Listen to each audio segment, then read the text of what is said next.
So Colin Cowherd with The Herd with Colin Cowherd, talking about his thoughts about Deshaun Watson for this season. I'm not a big believer in Deshaun Watson. He's got terrible judgment. I don't know if he's a leader. But I say this, the NBA has certain players that they're wow players, like Zach LaVine's the guy I use, highlight guys, but I never trust them in big spots. Don't necessarily make their teammates better. Deshaun Watson was 4-12 in Houston his last year starting down there and had great stats and won 4 games in that division. So if you go to his NFL career, he dominates mediocre teams, and he's 7-18 against playoff teams. And that's how I've always felt about him. He's just bad or mediocre in the biggest spots that I need him. But he tears up average, tears it up.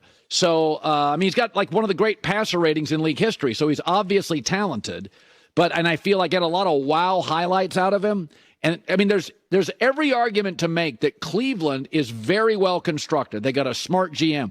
They got a number 1 corner, a great pass rusher, a number 1 receiver, a good O-line, a dynamic quarterback. They should be absolutely very, very good. I've just never quite – I don't feel the same. Like Lamar Jackson, I feel like is totally focused on football, injury stuff, but I think in big spots he's been very good. Joe Burrow, obviously, in big spots has been very good. I just don't feel the same with Deshaun Watson. Well, this is Deshaun Watson's career. So he was 3-3 as a rookie when he started 6 games. 11-5 his second year, then with the playoffs. 10-5, he did miss a game. So he's got 2 10-win seasons out of 3. Now, when you look at that 4-12, his wide receiving core was Brandon Cooks, Randall Cobb, Fuller, Akins, David Johnson was his main back. He had J.J. Watt and Whitney Marcellus on the defensive line. Other than that, you look at that roster, you're not going to know too many people. So he put up the big numbers with a team that had 4-win talent. And I love the NBA reference, Jeff, because this is the guy that thought that Ben Simmons was going to be the face of the NBA a few years back. He told LeBron he could go, that we were good with Ben Simmons. But I get the thing with the 4 wins, but he has 2 10-plus win seasons as a starting quarterback out of 3 that he's played most of the games in. Well, first off, where of any of Deshaun Watson's time down in Houston did you say, oh, man, there was the big game?